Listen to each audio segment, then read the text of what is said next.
गहलोत ने बताया जाता है कि शराब नीति का ड्राफ्ट तैयार किया था, मसौदा तैयार किया था कैलाश गहलोत ने, जो कि मौजूदा वक्त में दिल्ली सरकार में परिवहन मंत्री हैं।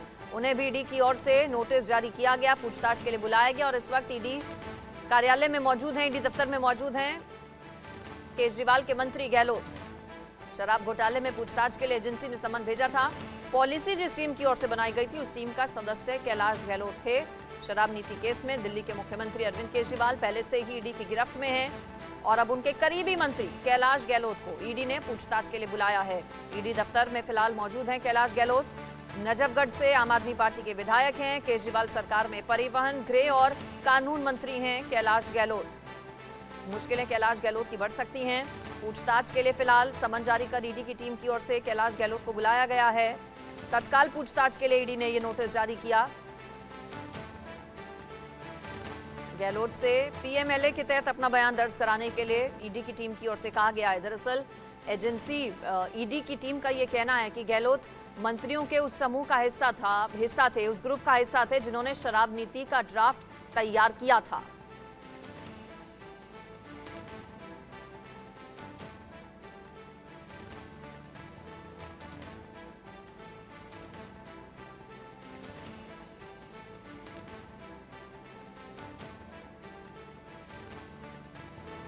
चार्जशीट में गहलोत का भी नाम लिखा गया था। बताया जाता है जो चार्जशीट तैयार की गई थी इस पूरे मामले को लेकर, उसमें ईडी की टीम ने गहलोत का भी नाम शामिल किया था। ईडी का आरोप है कि शराब नीति साउथ लॉबी को लीक की गई थी, जिसमें तेलंगाना की पूर्व मुख्यमंत्री केसीआर की बेटी के कविता का भी नाम शामिल था। साउथ लॉबी पर आम आदमी पार्टी और उसके नेताओं को 100 करोड़ की रिश्वत देने का आरोप है। के कविता भी इस वक्त ईडी की गिरफ्त में है। उनसे भी लगातार ईडी की टीम सवाल जवाब कर रही है, पूछताछ कर रही है और अब कैलाश गहलोत से पूछताछ इस वक्त ईडी की टीम की चल रही है। शराब नीति केस में इससे पहले केजरीवाल को कुछ दिन पहले ईडी ने अपनी गिरफ्त में लिया। मनीष सिसोदिया, संजय सिंह, सत्येंद्र जैन, तमाम बड़े चेहरे आम आदमी पार्टी के, जिन पर शिकंजा लगातार एजेंसीज की ओर से कसा जा रहा है। ज्यादा जानकारी इस पर ले लेती हूँ। आदित्य मेरे साथ जुड़ गए हैं, इंडिया न्यूज संवाददाता। आदित्य, इस वक्त क्या ईडी के सवालों का सामना हो रहा है कैलाश गहलोत का? कौन कौन से सवाल की जो पूरी लिस्ट है वो तैयार की है ईडी की टीम ने? कौन कौन से सवाल कैलाश गहलोत से, क्या कुछ पता चल पाया इस बारे में और कितनी देर तक चल सकती है पूरी पूछताछ? ये अभी जो है कैलाश गहलोत अभी आधे घंटे से लगभग पौने एक घंटे से बैठे हुए हैं ईडी ऑफिस में। और जो कुछ सवाल आप हैं, जैसे ईडी की तरफ से जो पूछा गया कि आपकी क्या सदस्यता रही है या क्या आपका कनेक्शन रहा है साउथ ग्रुप से, इस बारे में पूछा जा रहा है। आप जो साउथ ग्रुप के लोग हैं उनसे किस तरीके से मिले, कैसे आपका उससे संपर्क हुआ, क्या कब कब मिले, कितनी देर मिले, इन सब चीज़ों पे जो है कैलाश गहलोत से बातचीत की जा रही है। अभी तक जो है हो सकता है समय अभी शाम तक लग जाए, क्योंकि बहुत लंबी पूछताछ है। ईडी के जो प्रश्न हैं वो बहुत ज़्यादा हैं और इस सब की वजह से लंबा पूछताछ चल सकता है। अभी जो है जैसे कुछ देर पूछताछ के बाद अभी आराम करने के लिए उनको समय दिया गया था कि फिर दोबारा से पूछताछ जाएगी। तो इस तरीके से जो है लगभग अभी कितने देर चल पाएगा इसका कहना कठिन है, क्योंकि ईडी ने बहुत लंबी फहरिस्त जो प्रश्नों के हैं वो तैयार किए हैं। उसके बाद जो है उनसे और भी लंबी पूछताछ की जा सकती है, किस तरीके से उनका के कविता से क्या संबंध रहा है, इन सब के बारे में जो है प्रश्न उनसे पूछे जा रहे हैं। जी बिल्कुल, तो देखिए कैलाश गहलोत से इस वक्त पूछताछ ईडी की टीम कर रही है। इससे पहले कई आम आदमी पार्टी के बड़े नेता ईडी की गिरफ्त में हैं, जिनकी मुश्किलें लगातार बढ़ती जा रही हैं। क्या पहले से ही जो चार्जशीट तैयार की गई थी आयुष, उसमें कैलाश गहलोत का नाम था? चूंकि तत्काल पूछताछ के लिए एकदम से आज ही नोटिस जारी हुआ, आज ही पूछताछ के लिए बुलाया गया, क्या पहले से चार्जशीट में नाम था कैलाश गहलोत का? जी, बताया जा रहा है ईडी के जो सूत्र हैं उनके अनुसार कि उनके ऊपर पहले से भी नजर थी, पहले भी इनके बारे में बताया गया है। ईडी इस बारे में पहले भी जो है जांच कर रही थी कि जिसमें ये पता था कि जो आरोप लगाए हैं, जो तय कि जिसके आधार पर इनको समन जारी किया गया कैलाश गहलोत को, वो आरोप पहले से ही ईडी के नजर में थे। जैसे इनके बारे में कहा जाए, सरकारी आवास जो है वो इस्तेमाल किया गया था साउथ ग्रुप के द्वारा, और साउथ ग्रुप के जो उसके बाद जो ईडी ये शराब जो नीति बनाई गई थी उसके जो डॉक्यूमेंट्स हैं या उसकी चीजें हैं वो शेयर की गई थी साउथ ग्रुप से। ये सारी की सारी चीजें जो हैं वो कैलाश गहलोत सरकारी आवास पर ही थी। जो ड्राफ्ट तैयार किया गया था। कैलाश गहलोत इसमें अहम भूमिका में थे और बताया जा रहा है कि कैलाश गहलोत ने ही ये सब चीजें जो है शेयर किए थे साउथ ग्रुप के साथ में। उसके बाद नजर इनके ऊपर पहले से थी, जांच जो है पहले से की जा रही थी। ईडी जो नेताओं से पूछताछ करता है, अरविंद केजरीवाल से पूछताछ की जाए, तो सवालों में कैलाश गहलोत के बारे में भी सवाल थे। उसके बाद जो है शनिवार को उनको नोटिस जारी किया गया था, समन जारी किया गया था। 11 बजे का समय दिया गया था। नजफगढ़ से विधायक हैं कैलाश गहलोत, 11 बजे का समय दिया गया था। कुछ देरी से पहुंचे थे, लेकिन वो समय पर पहुंचने के बाद 10-15 मिनट के बाद ही उनकी पूछताछ शुरू हो गई थी। और ये जो आरोप है, ये पहले से ही ईडी तय कर चुका था कि उनको लेके आना है, लेकिन पुख्ता सबूत न होने की वजह से उनको समन जारी नहीं किया जा रहा था। इनको पूछताछ के लिए कोई कांटेक्ट नहीं किया जा रहा था। लेकिन शनिवार को ऐसा हुआ क्योंकि पहले भी गिरफ्तारी जिस वजह से हुई है, जिन जिन लोगों की गिरफ्तारी हुई है, उनमें हो सकता है, बताया जा रहा है ईडी के जो सूत्र है उनके अनुसार की कुछ नाम जो है और भी सामने आए हैं।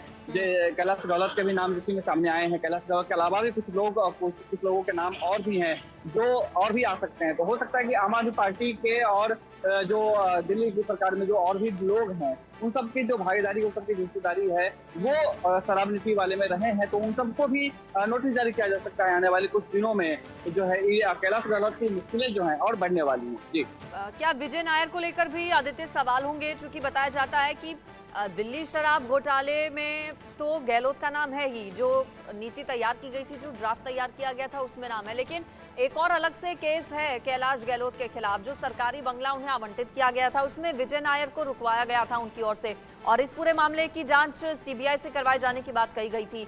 तो ऐसे में क्या इस पूरे मामले को लेकर भी ईडी की टीम सवाल जवाब कर सकती है गहलोत से? विजय नायर बहुत ही अहम पूरे जो शराब नीति वाला मामला है, और इसमें ये विजय नायर बहुत ही अहम कड़ी है क्योंकि साउथ ग्रुप और आम आदमी पार्टी के कनेक्शन की बात आती है कि उनके बीच में आपस में कनेक्शन कैसे हुआ है, 100 करोड़ का पैसा है, उसकी कड़ी कहाँ से जुटती है। तो विजय नायर ही मुख्य आदमी है जो इस बीच में है।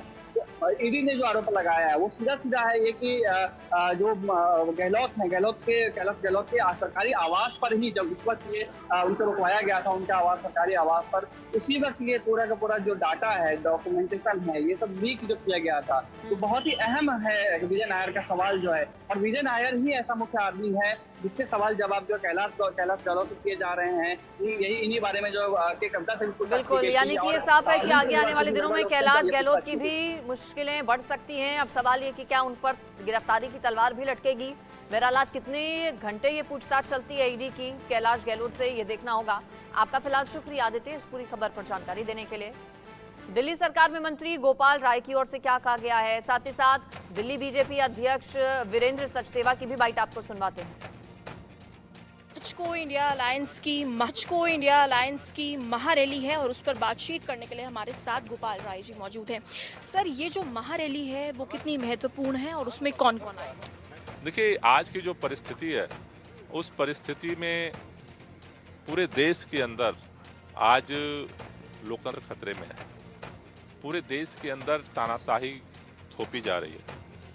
पूरा विपक्ष खत्म करने का अभियान चल रहा है और अब तो दिल्ली के अंदर इसकी पराकाष्ठा हो गई है। दिल्ली के चुने हुए मुख्यमंत्री को जिस तरह से केवल किसी के आरोपों के आधार पर गिरफ्तार कर लिया गया, उससे पूरी दिल्ली आक्रोशित है।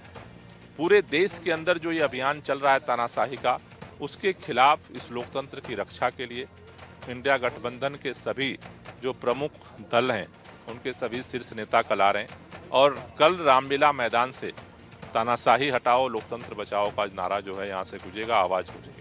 गोपाल जी, आपने विपक्ष खत्म करने की बात की। सत्येंद्र जैन, मनीष सिसोदिया और अरविंद केजरीवाल ऑलरेडी ईडी के लॉकअप में रहे हैं और कैलाश गहलोत को एक नया समन मिला है, उस पर क्या वो जाएंगे? देखिए, हम पहले भी जाते रहे हैं और उनको जवाब देते रहे हैं। नोटिस हमें ही आता रहा है।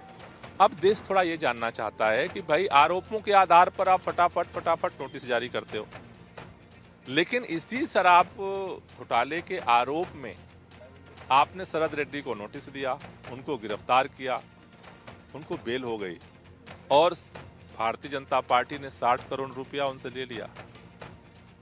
आज देश जानना चाहता है कि ईडी अगर स्वतंत्र एजेंसी है, भारतीय जनता पार्टी के लिए काम नहीं करती, तो सबसे पहले तो जेपी नड्डा जी को नोटिस जानी चाहिए, जांच होनी चाहिए कि आखिर वो 60 करोड़ रुपया शरद रेड्डी ने क्यों दिया, आखिर बड़े बड़े लोगों को तो जमानत नहीं मिल रही है, शरद रेड्डी को जमानत कैसे मिल गई?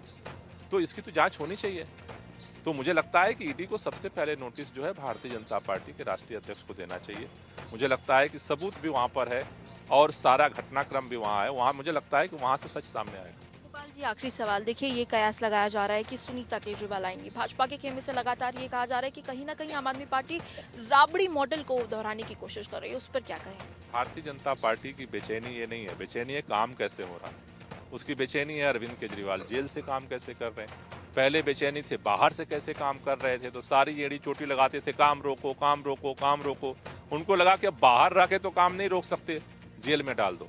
जेल में डाल दिया फिर भी काम हो रहा है। तो उसकी बेचैनी जो है वो ये है कि अरविंद केजरीवाल दिल्ली के लिए इतना काम क्यों करते हैं, जिसकी वजह से उनकी जो है जमानतें जब्त हो जाती हैं।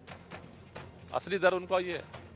बहुत बहुत शुक्रिया सर हमसे बातचीत करने के लिए। तो आप गोपाल राय जी को सुन रहे थे, जिन्होंने लगातार ये कहा कि इस बात से कोई फर्क नहीं पड़ता कि अरविंद केजरीवाल कहीं भी रहे, लेकिन आपने देखा कि विपक्ष को कुचलने की कोशिश पर लगातार गोपाल राय भाजपा पर हमलावर रहे। मैं शुभ कैमरा पर्सन सुधीर के साथ, इंडिया न्यूज दिल्ली। 31 मार्च को इंडिया गठबंधन की महारैली है और उस पर बातचीत करने के लिए हमारे साथ पंजाब सरकार के बड़े मंत्री डॉक्टर बलबीर सिंह जी मौजूद हैं।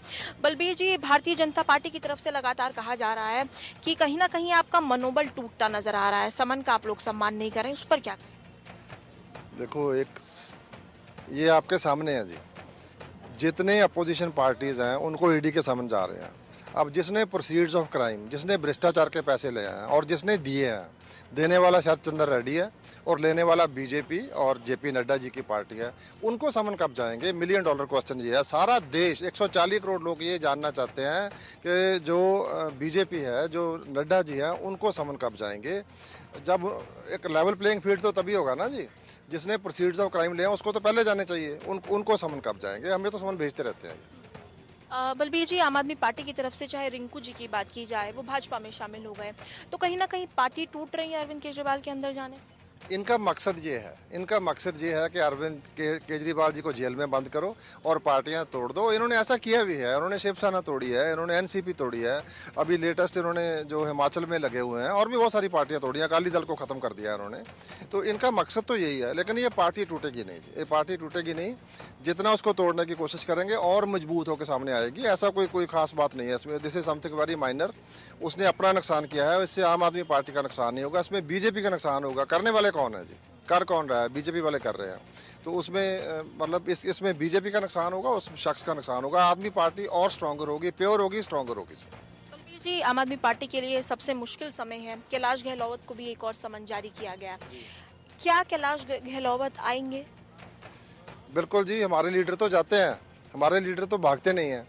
मैं फिर कहता हूँ कि हमारे लीडर को जाएंगे समन, वो जाएंगे, हम लोग जेल भी जाएंगे, जेलें भर देंगे इनकी, जेलें इनके पास जेल रहेगी नहीं। इतने लोग जेल जाने के लिए तैयार हैं। और जो पंजाब वाले लोग हैं वो तो आज़ादी की लड़ाई में भी जेल गए थे, काले पानी की जेल में भी गए थे। उसमें जब एक और तानाशाह आया था पहले, तब भी गए थे, अभी तानाशाह आया, तो हम जेलें भर देंगे इनको कोई वो ना। लेकिन बीजेपी के लोग जो हैं, जो इनके प्रधान हैं, वो जिन लोगों को इन्होंने ज्वाइन कराया, मैं नहीं कह रहा हूँ, आप नहीं कह रहे हो, मीडिया नहीं कह रहा है, लेकिन जो इनमें अजीत पवार गए हैं, जिसको ये कहते थे 72,000 करोड़ का घोटाला किया है, वो जेल कब जाएंगे?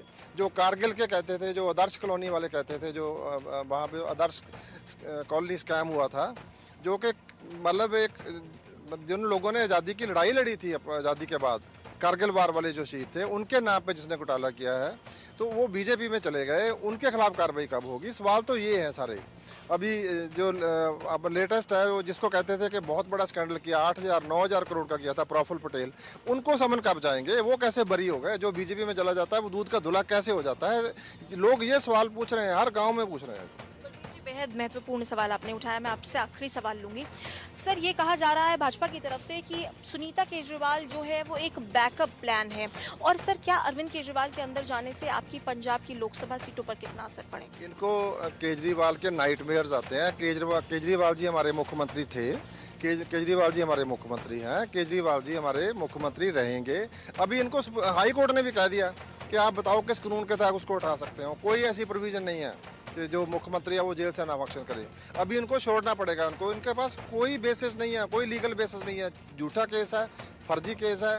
सुनीता केजरीवाल जी उनकी धर्मपत्नी है और वो भी फ्रीडम फाइटर हैं, वो भी लड़ रही हैं। वो भी, इनसे कोई डरने वाला नहीं है, ये किसी को नहीं डरा सकते हैं। वो भी लड़ेंगी, हम सब उनके साथ हैं। शुक्रिया सर, हमसे बातचीत करने के लिए। आप पंजाब सरकार के बड़े मंत्री बलबीर जी को सुन रहे थे और उनकी तरफ से लगातार यही कहना है कि केजरीवाल हमारे मुख्यमंत्री थे, हैं और रहेंगे। मैं शुभ कैमरा पर्सन सुधीर के साथ, इंडिया न्यूज़, दिल्ली। परिवहन मंत्री कैलाश गहलोत को भी ईडी का समन चला गया है। इस पर बातचीत करने के लिए हमारे साथ मौजूद हैं दिल्ली बीजेपी के प्रदेश अध्यक्ष वीरेंद्र सचदेवा जी। सर, लगातार ईडी कार्रवाई कर रही है और अब परिवहन मंत्री को भी ईडी समन जा चुका है, क्या कुछ कहना चाहेंगे? दिल्ली में शराब नीति में एक बहुत बड़ा घोटाला किया गया है जो अरविंद केजरीवाल की सरकार ने किया है। जांच एजेंसी अपना काम कर रही है, उनके मुख्यमंत्री हिरासत में है, एक मंत्री वो भी जेल में है, सांसद उनके जेल में है। तो मुझे लगता है इस पूरे घोटाले में और नए किरदार सामने आएंगे, क्योंकि ये आम आदमी पार्टी भ्रष्टाचारियों की पार्टी है। पूरी की पूरी एक फौज है इसमें जिन्होंने दिल्ली को लूटने का काम किया है। और ये सच्चाई जब जनता के बीच में आ रही है तो ये किसी को चेहरा दिखाने के लायक रहेंगे नहीं। तो सर, जिस तरीके से आम आदमी पार्टी ने हर एक समन को गैरकानूनी बताया है, तो क्या कैलाश गहलोत को जो ये समन भेजा गया है उसको वो मानेंगे या इसे भी अवैध बताते हुए? कि अरविंद केजरीवाल जिन समन को गैरकानूनी बता रहे थे उसी समन की वैधता के लिए उन्होंने जमानत ली और आज हिरासत में है। तो जांच एजेंसी अपना काम कर रही है। मुझे लगता है जितने भी लोग इसके गिरफ्त में आने वाले हैं उन सबको जांच एजेंसी के साथ सहयोग करना चाहिए। सर, बहुत से सवाल उठ रहे हैं कि चुनावों से पहले इस तरीके से सारे जो मंत्री हैं आम आदमी पार्टी के, उनको जेल में भेज देना या ईडी के समन आ जाना, वो कितने सही? 22 जुलाई 2022 से ये जांच चल रही है। आप आम आदमी पार्टी के नेता भाग रहे थे, समन पे हाजिर नहीं हो रहे थे, नहीं तो नवंबर से समन जा ही रहे थे ना। तो जांच एजेंसी अपने हिसाब से काम करती है, उसके लिए कोई समय ऐसा नहीं है कि ये समय अनुकूल ही है। जैसे जैसे जांच की प्रति खुलेंगी वैसे वैसे लोग इसमें शामिल होते रहेंगे। जी, शुक्रिया बातचीत करने के लिए। तो ये थे हमारे साथ दिल्ली प्रदेश अध्यक्ष वीरेंद्र सचदेवा, जिन्होंने कहा है कि जो शराब नीति घोटाला है उसमें और भी नाम अब निकलकर सामने आ सकते हैं और कौन कौन से वो नाम होंगे कैलाश गहलोत के बाद, वो भी देखने वाली बात होगी। कैमरा पर्सन हिमांशु के साथ मैं मेहंदी गर्ग, इंडिया न्यूज़। आम आदमी पार्टी हमलावर है, पहले से ही हल्ला बोला जा रहा था केजरीवाल की गिरफ्तारी के बाद से ही, और अब सवाल उठाए जा रहे हैं। शरद रेड्डी ने बीजेपी को 55 करोड़ रुपए दिए, इस तरह के आरोप आम आदमी पार्टी के। गवाह बनने के बाद बीजेपी को 55 करोड़ रुपए दिए गए शरद रेड्डी की ओर से, आम आदमी पार्टी के ये आरोप। कुछ देर पहले आपने आतिशी की प्रेस कॉन्फ्रेंस सुनी होगी। उस प्रेस कॉन्फ्रेंस में आतिशी की ओर से सवाल उठाए गए हैं। मुश्किलें दिल्ली शराब मामले में, नीति घोटाले में लगातार एक के बाद एक आम आदमी पार्टी के नेताओं की बढ़ती जा रही हैं। दूसरी तरफ लगातार हल्ला बोला जा रहा है आम आदमी पार्टी की ओर से बीजेपी को लेकर, बीजेपी पर हमला बोला जा रहा है।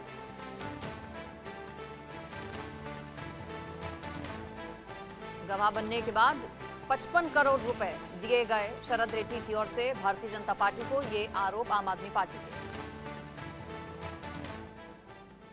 आतिशी की ओर से आरोप लगाए गए कि ईडी ने गवाहों को प्रताड़ित करके बयान लिए हैं। राघव मुक्ता ने जेल में रहने के बाद बयान अपना बदल दिया। केजरीवाल के खिलाफ दबाव बनवाकर बयान दिलवाए जा रहे हैं। आम आदमी पार्टी आरोप लगा रही है कि जिन लोगों को इस पूरे मामले में इससे पहले गिरफ्तार किया गया है उन पर दबाव बनाया जा रहा है। केजरीवाल के खिलाफ बयान दिलवाए जा रहे हैं और इस सब के लिए बीजेपी को जिम्मेदार आम आदमी पार्टी ठहरा रही है। आतिशी की ओर से प्रेस कॉन्फ्रेंस में तमाम आरोप बीजेपी पर लगाए गए। सुनवाते हैं आपको एक बार आतिशी ने क्या कहा। शरद चंद्र रेड्डी, जिनके बारे में आज देश का बच्चा बच्चा जानता है कि साउथ लॉबी के शराब कारोबारी शरद चंद्र रेड्डी ने ईडी का छापा पड़ने के बाद, ईडी की गिरफ्तारी के बाद 55 करोड़ रुपया इलेक्टोरल बॉन्ड्स के माध्यम से भारतीय जनता पार्टी को चंदा दिया। आतिशी को आपने सुना, अब सौरभ भारद्वाज को भी आपको सुनवाएंगे। शरद रेड्डी ने ईडी के दबाव में बयान दिया। सौरभ भारद्वाज ने कहा शरद रेड्डी ने बीजेपी को पैसे दिए, 55 करोड़ रुपए इलेक्टोरल बॉन्ड के जरिए दिए गए भारतीय जनता पार्टी को। केजरीवाल को फंसाने की कोशिश हो रही है बीजेपी की ओर से, सौरभ भारद्वाज की ओर से ये कहा गया। इससे पहले आतिशी को आपने सुना और अब सौरभ भारद्वाज की ओर से भी यही आरोप लगाया गया है कि शरद रेड्डी के बहाने अरविंद केजरीवाल को फंसाने की कोशिश हो रही है। एक बार सुनवाते हैं आपको सौरभ भारद्वाज ने क्या कहा। शरद रेड्डी मनी लॉन्ड्रिंग में गिरफ्तार होने के बाद 55 करोड़ रुपए भारतीय जनता पार्टी को इलेक्टोरल बॉन्ड से देते हैं। प्रधानमंत्री मोदी और पूरी की पूरी भारतीय जनता पार्टी अब अरविंद केजरीवाल जी के खिलाफ जो मुख्य गवाह है उनके परिवार के लिए वोट मांगेंगे।